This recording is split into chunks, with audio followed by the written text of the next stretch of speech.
Baik, assalamualaikum warahmatullahi wabarakatuh. Perkenalkan, nama saya Celita Putri Bidada dari kelas Oceanografi A dengan NIM 2605012312001. Di sini saya akan menjelaskan tentang praktikum CMMHA dari modul 1 sampai modul lapangan. Nah, yang pertama kita akan membahas tentang modul 1 dulu. Tentang apa itu praktikum CMMHA. Nah, jadi tujuan praktikum Coastal and Marine Multi-Hazard Analysis ini untuk memahami dinamika multibahaya di wilayah pesisir dan laut yang tidak hanya terjadi secara tunggal, melainkan saling berkaitan dan memperkuat satu sama lainnya. Wilayah pesisir itu merupakan zona yang sangat dinamis karena menjadi tempat bertemunya proses laut dan daratan, sehingga sangat rentan terhadap berbagai ancaman seperti perubahan garis pantai, penurunan muka tanah, banjirop, bahkan tsunami. Nah, konsep multi-hazard itu menekankan bahwa satu jenis bahaya itu dapat meningkatkan intensitas dan dampak dari bahaya yang lainnya, sehingga analisis dan mitigasinya itu tidak dapat hanya dilakukan secara parsial saja, karena itu tidak akan efektif dan percuma. Nah, yang pertama kita akan membahas tentang modul 1, yaitu tentang perubahan garis pantai.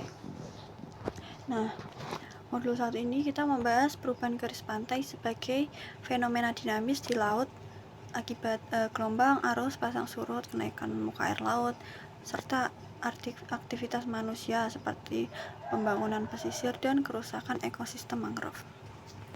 Nah, perubahan garis pantai ini dapat berupa abrasi maupun akresi. Yang pertama abrasi itu adalah mundurnya garis pantai akibat pengikisan sedimen, sedangkan akresi adalah majunya garis pantai akibat penumpukan sedimen.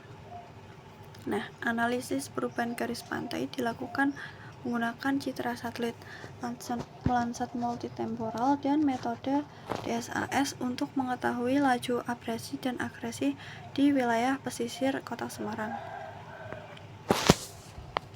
Seperti lihat di sini ya, hasilnya adalah dua peta.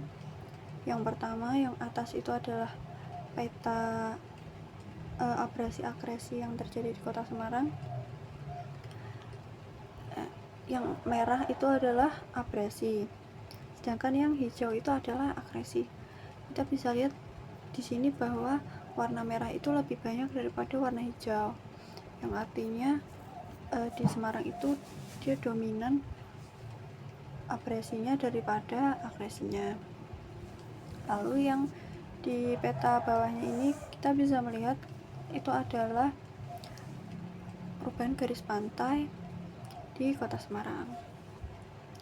Nah, jadi kita bisa lihat ya di situ bahwa dalam waktu beberapa tahun saja wilayah pesisir Semarang itu sudah mengalami perubahan yang signifikan atau yang jauh. Nah, di sini juga dijelaskan bahwa hasil pengolahan itu menunjukkan bahwa pesisir Semarang itu mengalami perubahan garis pantai yang signifikan dengan abrasi yang dominan, berpotensi menyebabkan kerusakan infrastruktur, hilangnya lahan, dan meningkatkan resiko banjirop. Nah, jadi bisa kita lihat bahwa seperti yang awal tadi, satu bencana itu dapat meningkatkan intensitas dari bencana lainnya. Sama seperti perubahan garis pantai atau abrasi ini, dia dapat menyebabkan hilangnya lahan semakin berkurang karena pantainya terus mundur, sehingga dia juga dapat meningkatkan resiko banjirop.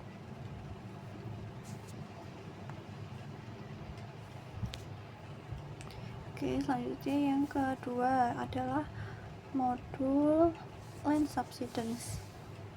Nah, di modul 2 ini membahas land subsidence sebagai salah satu permasalahan utama di wilayah pesisir bertanah aluvial seperti Kota Semarang. Penurunan muka tanah terjadi akibat konsolidasi alami tanah, pengambilan air tanah berlebihan, beban bangunan, dan aktivitas manusia yang lainnya. Nah, penurunan muka tanah itu bersifat tidak merata dan dapat berlangsung secara perlahan ataupun tiba-tiba. Nah, analisis ini dilakukan dengan SIG untuk mengetahui tingkat kerentanan pesisirnya. Nah, hasilnya menunjukkan bahwa Semarang bagian utara itu mengalami penurunan muka tanah yang relatif tinggi dibandingkan Semarang bagian selatan, sehingga memperparah kejadian banjirop, mempercepat abrasi pantai, dan menyebabkan kerusakan infrastruktur dan pemukiman. Nah, kondisi ini juga menunjukkan bahwa land subsidence itu berperan besar dalam meningkatkan kerentanan wilayah pesisir terhadap bahaya yang lainnya. Nah, jadi di sini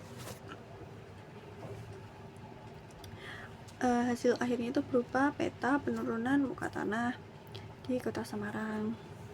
Bisa dilihat bahwa wilayah yang ujung sana, Semarang bagian utara, Genuk, lalu Semarang Timur, lalu pesisir-pesisir Semarang itu ada warnanya merah semua.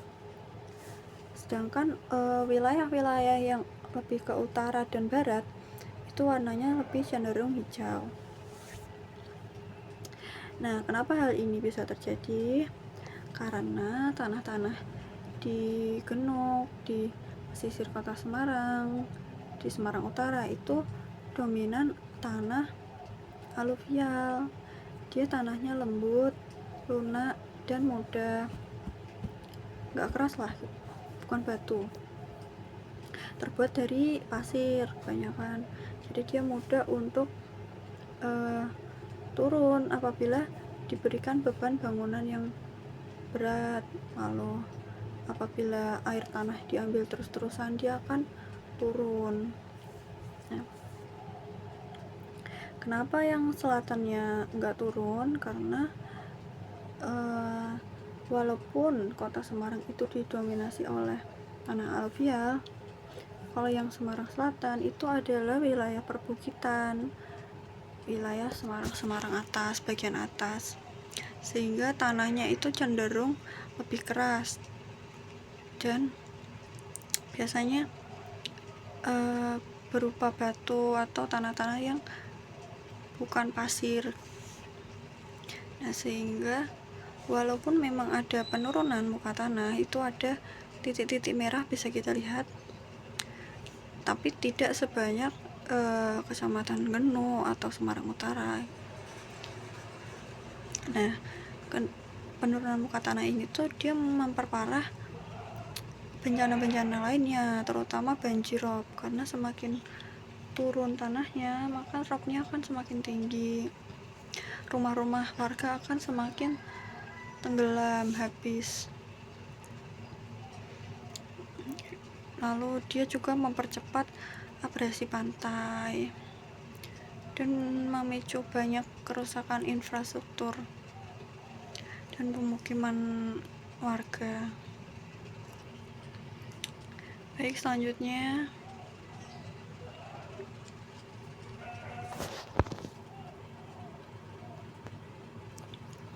di modul 3 ini kita membahas tsunami sebagai bencana laut yang disebabkan oleh perpindahan vertikal kolom air secara tiba-tiba. Yang umumnya gempa bumi itu akibat gempa bumi bawah laut di zona subduksi. Jadi tsunami itu memiliki beberapa penyebab. Nah, cuman umumnya yang paling sering terjadi, terutama di Indonesia, itu akibat gempa bumi bawah laut. Nah, Indonesia itu memiliki tingkat kerawanan tsunami yang tinggi karena berada pada pertemuan 3 lempeng tektonik utama. Sama seperti Jepang, dia juga berada di banyak pertemuan lempeng, sehingga mudah mengalami gempa bumi bawah laut dan tsunami. Nah, analisis pemodelan tsunami dilakukan menggunakan perangkat lunak Comcot untuk mensimulasikan penjelaran gelombang run up dan genangan tsunami di wilayah pesisir.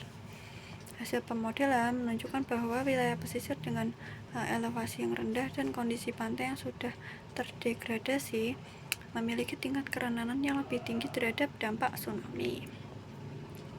Nah, jadi maksudnya gimana? Ini kita bisa lihat ya peta evakuasi tsunami di Kabupaten Sukabumi. Wilayah pesisirnya semuanya berwarna merah. Kenapa? Karena wilayah pesisir itu dia cenderung rentan. Karena tanahnya lunak, dia mudah untuk terkena abrasi dari energi gelombang laut. Jadi dia kekuatannya tidak cukup untuk menahan apabila terjadi tsunami gitu. Sehingga dibuatlah peta jalur evakuasi. Nah, di sini juga disebutkan bahwa dampak tsunami itu akan menjadi lebih parah apabila wilayah tersebut itu telah mengalami abrasi dan penurunan muka tanah. Kenapa? Karena kekuatan pesisirnya itu sudah berkurang untuk meredam energi gelombang, sehingga diperlukan perencanaan mitigasi dan jalur evakuasi yang baik. Jadi wilayah pesisir yang sehat, misal pesisir yang banyak mangrove-nya sebagai pemecah ombak gitu, sama pesisir yang udah rusak, wilayah yang udah nggak ada pohon mangrove-nya, yang udah kotor, yang udah mengalami abrasi yang parah, itu dia akan sangat berbeda kekuatannya untuk menahan tsunami gitu. Nah, wilayah yang pesisirnya dia banyak pohon mangrove-nya, ada pelindungnya, itu dia akan dampaknya tsunami itu akan lebih tidak parah daripada wilayah yang memang sebelumnya itu sudah rusak, udah terkena abrasi, udah terkena penurunan muka tanah dan segala macam dalam menangani dampak tsunami tadi gitu. Sehingga diperlukan peta evakuasinya supaya wilayah-wilayah dengan elevasi rendah dan rawan tsunami di Sukabumi ini dia dapat menemukan jalur yang mudah untuk pergi ke elevasi yang lebih tinggi, yang tidak mudah terkena tsunami. Selanjutnya ada modul lapangan. Jadi di sini kita akan modul lapangan itu dilaksanakan di wilayah Semarang dan Demak untuk mengamati secara langsung dampak multi-hazard pesisirnya. Kegiatan lapangan itu meliputi pengukuran elevasi patok, pengamatan kondisi lingkungan, serta wawancara dengan masyarakat yang terdampak. Nah, hasil pengamatannya menunjukkan adanya penurunan muka tanah yang menyebabkan hilangnya lahan dan tambak, serta banjirop yang terjadi secara berulang. Masyarakat di wilayah Demak harus melakukan pengurukan rumah sampai berkali-kali dan hingga mencapai beberapa meter sebagai bentuk adaptasinya. Dampaknya itu tidak hanya dirasakan berupa fisik saja, tetapi juga sosial ekonomi seperti terganggunya akses jalan, terbatasnya air bersih, hilangnya mata pencarian, kerugian ekonomi juga, dan lain sebagainya. Nah, jadi di waktu praktikum lapangan kemarin itu kita melihat terutama yang penurunan muka tanahnya di Demak dan Semarang. Di wilayah Semarang ini sudah dibuat petanya, peta penurunan muka tanah. Itu kita bisa lihat bahwa yang paling tinggi itu ada di Genuk yang warna merah itu. Nah, di wilayah Genuk sendiri itu penurunan muka tanah itu bisa mencapai 6 cm per tahun. Sedangkan wilayah lain yang masih hijau kuning ini mungkin mereka itu sekitar 1 sampai 2 atau 3, 4 per tahun.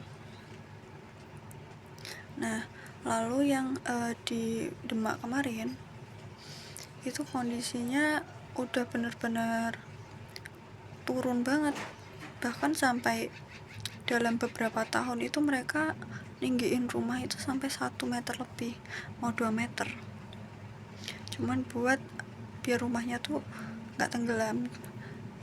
Yang tadinya rumahnya tingkat jadi habis rumahnya sama penurunan muka tanah. Nah, selain itu juga penurunan muka tanah yang parah itu dia menyebabkan ropnya tuh makin tinggi, sampai banyak rumah-rumah yang akhirnya ditinggalkan dan tenggelam seperti di gambar ini. Ini bisa dilihat rumah yang sudah ditinggalkan itu airnya udah sampai ke atap. Terus ini dia menyebabkan mangrove itu juga rusak. Mangrove-nya sudah rusak karena penurunan muka tanah dan abrasi tadi, dan rumah-rumahnya juga sudah ditinggalkan gitu. Nah, kesimpulannya, praktikum ini tuh menunjukkan bahwa perubahan garis pantai, land subsidence, banjirop, dan tsunami itu adalah rangkaian bahaya yang saling terhubung dalam satu sistem multi-hazard di pesisir. Nah, perubahan garis pantai dan penurunan muka tanah itu meningkatkan kerentanan wilayah terhadap genangan dan bencana laut. Sementara tsunami itu berpotensi untuk menimbulkan dampak yang jauh lebih besar pada wilayah pesisir yang telah mengalami degradasi sebelumnya. Nah, oleh karena itu, pengelolaan dan mitigasi bencana pesisir itu harus dilakukan secara terpadu dengan mempertimbangkan seluruh komponen bahaya, kondisi lingkungan, serta aspek sosial ekonomi masyarakat, supaya resiko bencana di wilayah pesisir itu dapat diminimalkan secara berkelanjutan. Nah, bisa kita lihat ya tadi bahwa bencana di pesisir itu semuanya saling berkaitan. Land subsidence itu dapat memperparah abrasi, perubahan garis pantai, lalu meningkatkan intensitas rop, lalu memicu dampak tsunami yang lebih parah gitu. Semuanya saling berkaitan. Jadi untuk pengelolaannya pun tidak bisa hanya dilakukan saya mau cuman rop aja, itu tidak bisa, karena mereka semua itu saling berkaitan gitu. Baiklah, sekian dari saya. Apabila ada kesalahan, saya mohon maaf. Wassalamualaikum warahmatullahi wabarakatuh.